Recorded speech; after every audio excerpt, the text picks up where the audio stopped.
Hello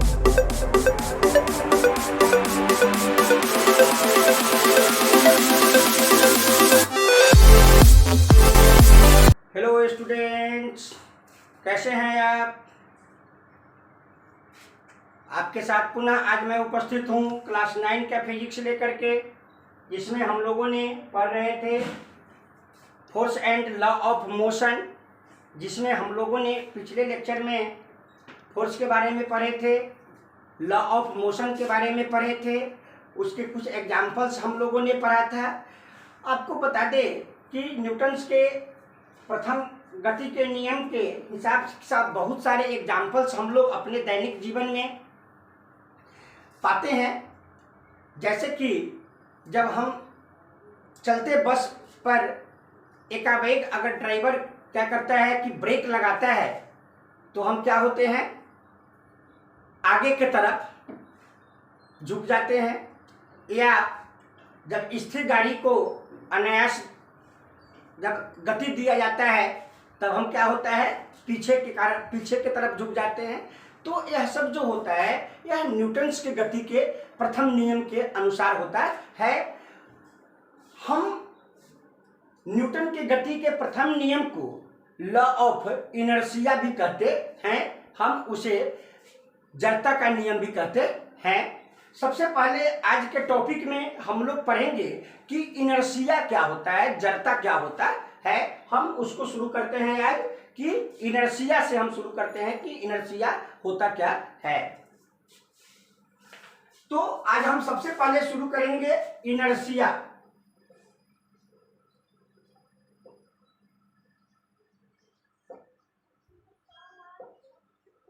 inertia तो inertia किसी वस्तु का वह टेंडेंसी है कि अगर वस्तु स्थिर है तो वह हमेशा क्या होता है, चाहता है कि हम स्थिर ही रहें। अगर कोई वस्तु गतिशील है तो वह चाहता है क्या, कि हम गतिशील अवस्था में ही रहे। अर्थात जड़ता किसी वस्तु का वह गुण है जिसके कारण स्थिर वस्तु सदा क्या होता है, स्थिर रहना चाहता है, और गतिशील वस्तु सदा गतिशील रहना चाहता है। हम लोग सबसे पहले डिफिनीशन पढ़ेंगे कि it is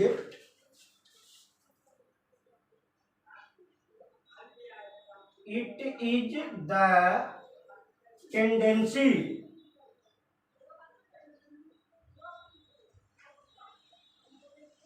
tendency of a body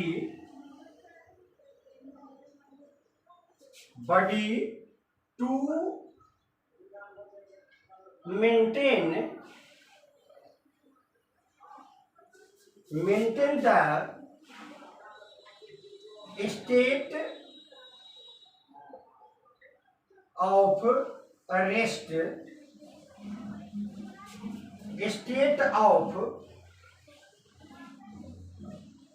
state of uniform motion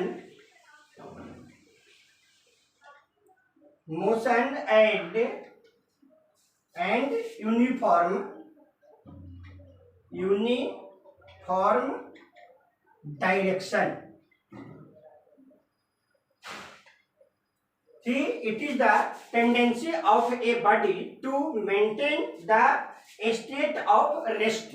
अगर वह विराम की अवस्था में है तो वह विराम की अवस्था में ही रहना चाहता है। स्टेट ऑफ यूनिफॉर्म मोशन, अगर वह एक समान गति के अवस्था में है तो वह एक समान गति के अवस्था में ही रहना चाहता है।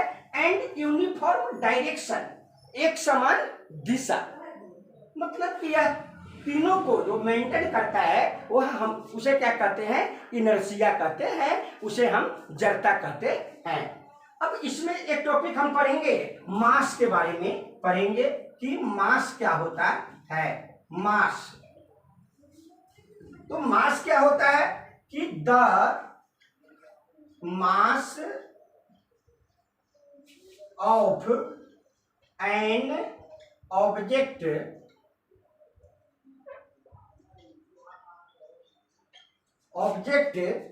Is measured of it inertia.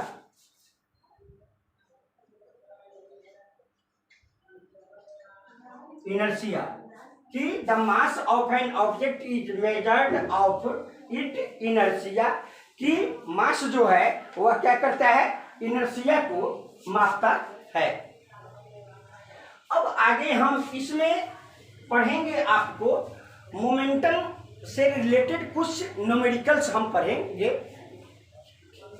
Momentum से रिलेटेड कुछ एक आध हम न्यूमेरिकल पढ़ेंगे। उसके बाद हम पुनः आज पढ़ेंगे सेकेंड लॉ ऑफ न्यूटन्स, और उसको हम मैथमेटिकली प्रूव करके भी आपको दिखाएंगे कि force equal to mass into acceleration होता है, अर्थात F इजकल टू ma होता है। तो हम पहले शुरू करते हैं एक न्यूमेरिकल पहला से। क्वेश्चंस क्या पढ़ेंगे आज हम कि what will be the momentum of a stone having mass of 10 kg when it is thrown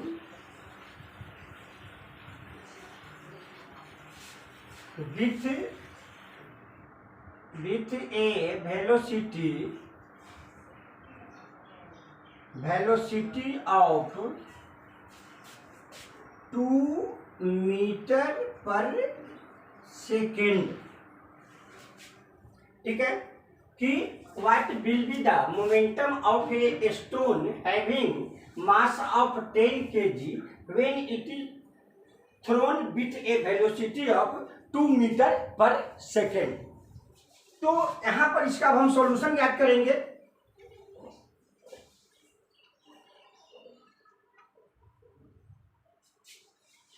यहां पर मास कितना दिया हुआ है, m equal to 10 kg, v equal to हमें दिया हुआ है 2 मीटर पर सेकेंड। हमें निकालना है p इजकल टू व्हाट, कि p इजकल टू क्या होता है। तो स्टूडेंट्स हम जानते हैं कि मोमेंटम इजकल टू क्या होता है, कि मास इनटू वेलोसिटी। तो P इजकल टू होता है m v equal to m कितना है मेरा 10 मल्टीप्लाई v कितना है 2 is equal to 20 kilogram metre per second answer. इसका मोमेंटम कितना निकल गया हमें 20 किलोग्राम मीटर पर सेकेंड। तो इस तरह से हम लोगों ने एक न्यूमेरिकल को सॉल्व किया जिसमें मोमेंटम का मान हम लोगों ने ज्ञात किया। सेकेंड न्यूमेरिकल आपको हम बता रहे हैं। स्टूडेंट्स, फिजिक्स में न्यूमेरिकल ही फिजिक्स का जान होता है, इसलिए आपसे यह मेरा अनुरोध है कि आप नोट्स के साथ साथ न्यूमेरिकल अवश्य बनाएं। साथ साथ आपके एनसीईआरटी बुक्स में जो भी एग्जाम्पलर क्वेश्चन दिया हुआ है एक्सरसाइज के अंदर, उसे आप सोल्व करें और उसे बनाने का अभ्यास करें, ताकि आप ये आगे उच्च शिक्षा में, जब आप उच्च शिक्षा प्राप्त करने जाते हैं, हायर एजुकेशन के लिए मेडिकल इंजीनियरिंग इस सब में जाते हैं, तो अक्सर ये देखा जाता है कि स्टूडेंट नीट के एग्जाम देते हैं तो बायो में वह 100% प्रॉब्लम को सोल्व कर लेते हैं, केमिस्ट्री लगभग स्टूडेंट्स 80% सोल्व कर लेते हैं, लेकिन जो फिजिक्स में आते हैं तो वह वहाँ फंस जाते हैं। और वहाँ बहुत सारे स्टूडेंट जो होते हैं, मतलब मैक्सिमम स्टूडेंट जो हैं वह 50% भी फिजिक्स सोल्व नहीं कर पाते हैं। इसका मेन कारण है कि आप शुरू से न्यूमेरिकल नहीं बनाते हैं, जिसका कारण होता है कि आप वहां जाकर के डिफीट खाते हो। इसलिए अभी से ही हम न्यूमेरिकल बनाना शुरू करेंगे ताकि आगे जाकर के हमें किसी तरह का परेशानी का सामना नहीं करना पड़े। इसलिए आपको अब हम सेकेंड न्यूमेरिकल बताने जा रहा हूं, मोमेंटम से related.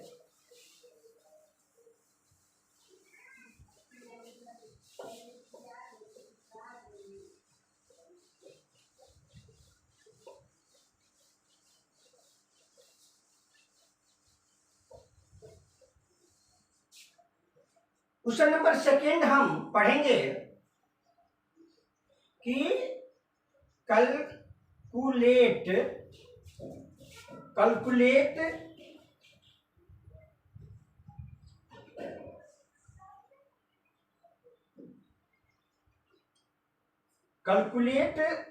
The momentum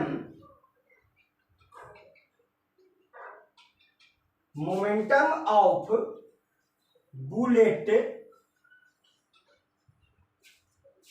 bullet having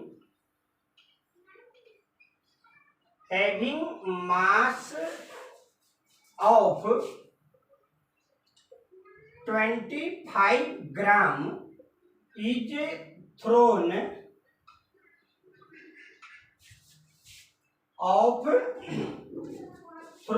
using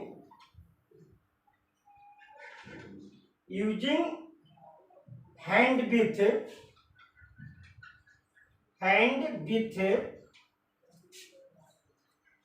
a velocity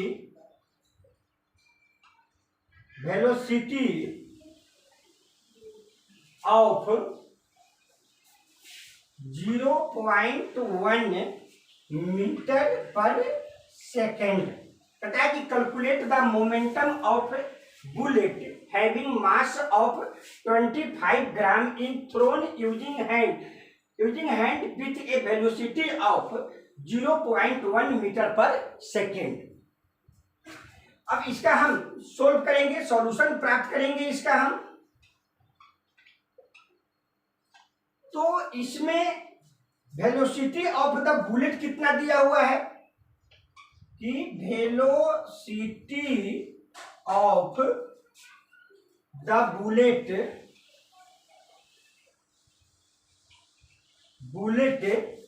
अर्थात v is equal to 0.1 metre per second, और क्या है mass of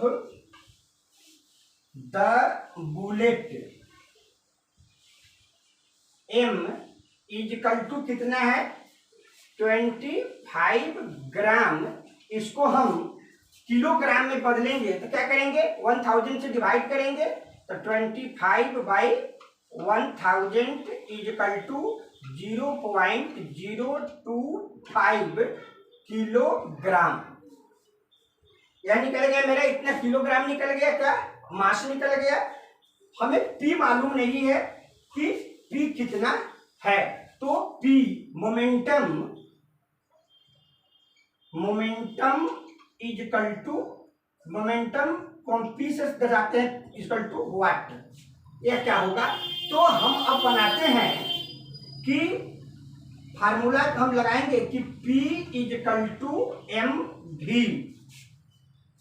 mass into velocity is equal to 0.1 multiply 0.025 is equal to 0.0025 kilogram metre per second.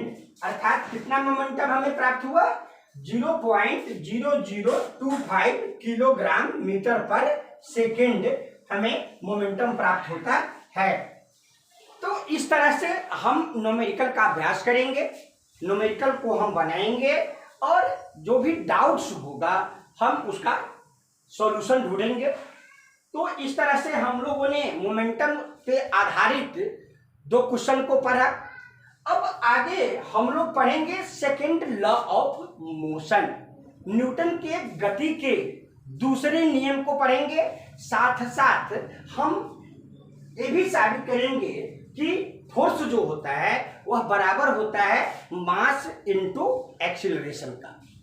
तो students अब हम शुरू करते हैं न्यूटन्स के सेकेंड लॉ से।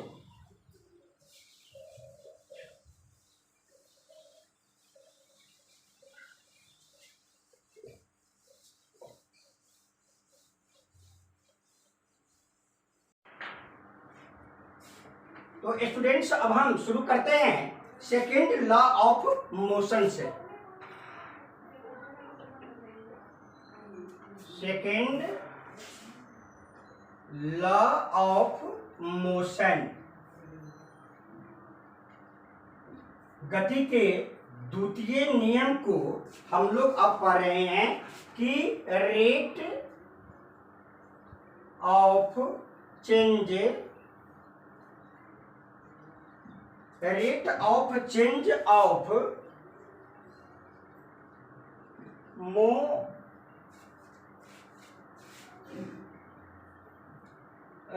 Change of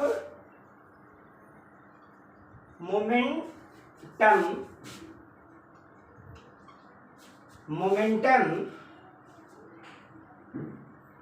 of a body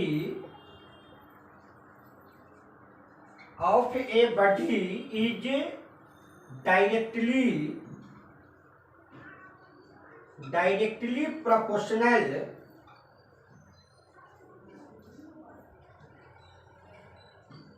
proportional to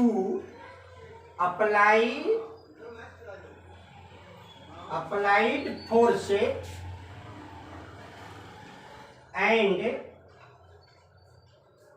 into direction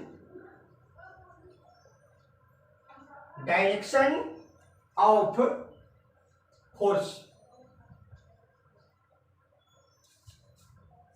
दूसरे शब्दों में हम इसे कह सकते हैं कि किसी असंतुलित बल द्वारा किसी वस्तु पर उत्पन्न किया गया त्वरण बल के समानुपाती तथा वस्तु के द्रव्यमान के क्या होता है, व्युत्क्रमानुपाती होता है, तथा त्वरण की दिशा जो होता है वह बल की दिशा में होता है। हम जानते हैं कि अगर कोई ऑब्जेक्ट m है, m द्रव्यमान की कोई ऑब्जेक्ट है जिस पर हम क्या करते हैं, बल लगाते हैं, फोर्स लगाते हैं, जिसका इनिशियल वेलोसिटी क्या होता है, u होता है। बल लगाने के बाद आफ्टर t सेकेंड, t समय के बाद इसका जो इनिशियल वेलोसिटी u से फाइनल क्या हो जाता है, v हो जाता है। ठीक है, अब हम इसको प्रूव करके दिखाएंगे कि F जो होता है वो फोर्स जो होता है वह मास इनटू एक्सीलरेशन के बराबर होता है। कि let a body of mass m is moving with initial velocity u, a force F applied on it due to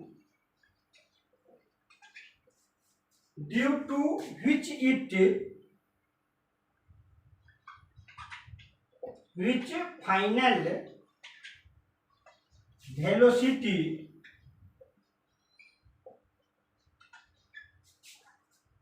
becomes becomes भी। क्या हो जाता है, जब हम 1 लगाते हैं तो इसका, जब उससे पहले इसका इनिशियल वेलोसिटी क्या होता है, u होता है। जब हम इस पर फोर्स लगाते हैं तो इसका फाइनल वेलोसिटी क्या हो जाता है, v हो जाता है। In time interval t, time interval t।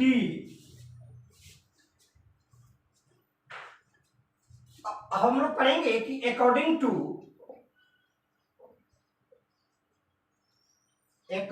To second law of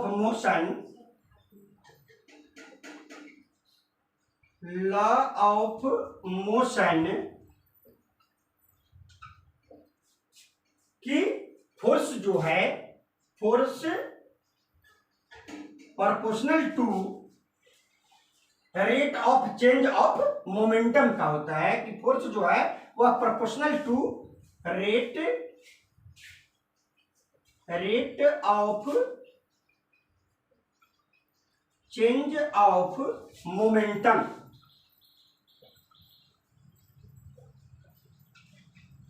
हम जानते हैं कि rate of change of momentum क्या होता है, mv माइनस mu होता है।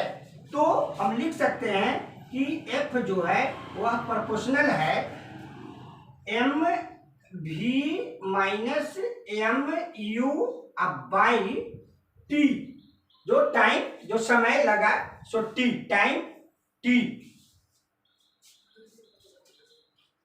वेयर हम लिख सकते हैं कि f is equal to k into mv minus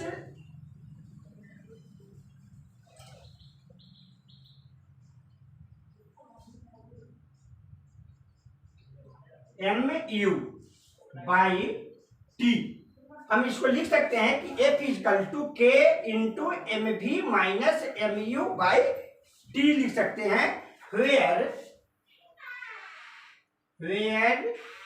k is constant, जहां k क्या है, एक स्थिरांक है, एक नियतांक है। आगे हम इसको पढ़ेंगे। इसमें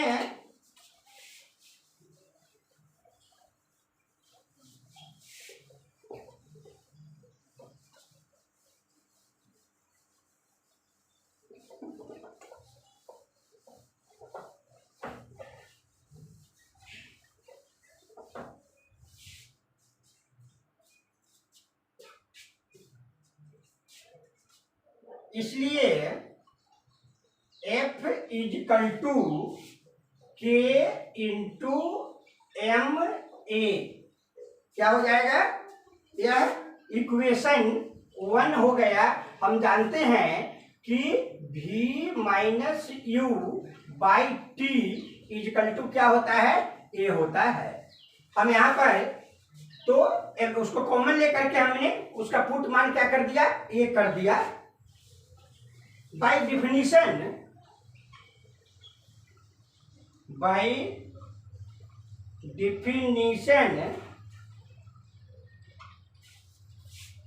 of unit force acceleration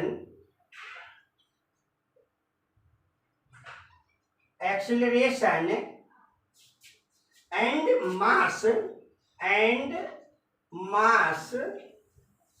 putting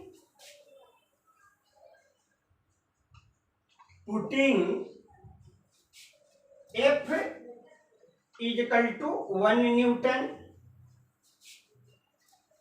M is equal to 1 kg and A is equal to 1 metre per second square.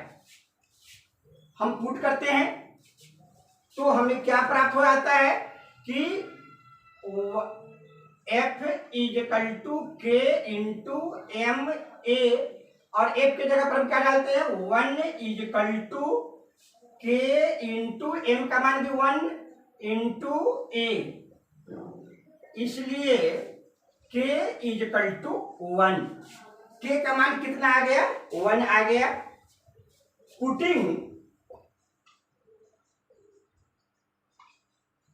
Putting the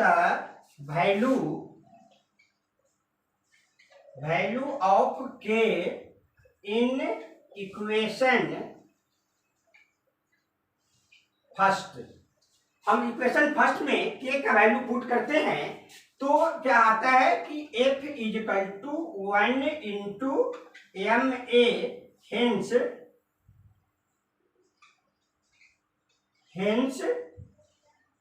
f is equal to M A, अर्थात हम इसको लिख सकते हैं कि फोर्स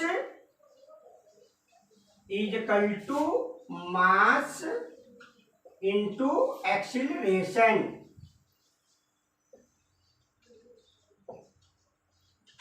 मास इंटू एक्सीलरेशन। तो इस तरह से स्टूडेंट्स हम लोगों ने न्यूटन्स के सेकेंड लॉ को पढ़ा और उसको मैंने प्रूव किया। अगले वीडियोज में आपको मैं अगले लेक्चर जो हम बताएंगे उसमें हम लोगों पढ़ेंगे third law of motion and conservation of momentum. यह दो टॉपिक जो शेष बच गया है उसको हम लोग अब नेक्स्ट वीडियो में पढ़ेंगे। आज के लिए इतना ही।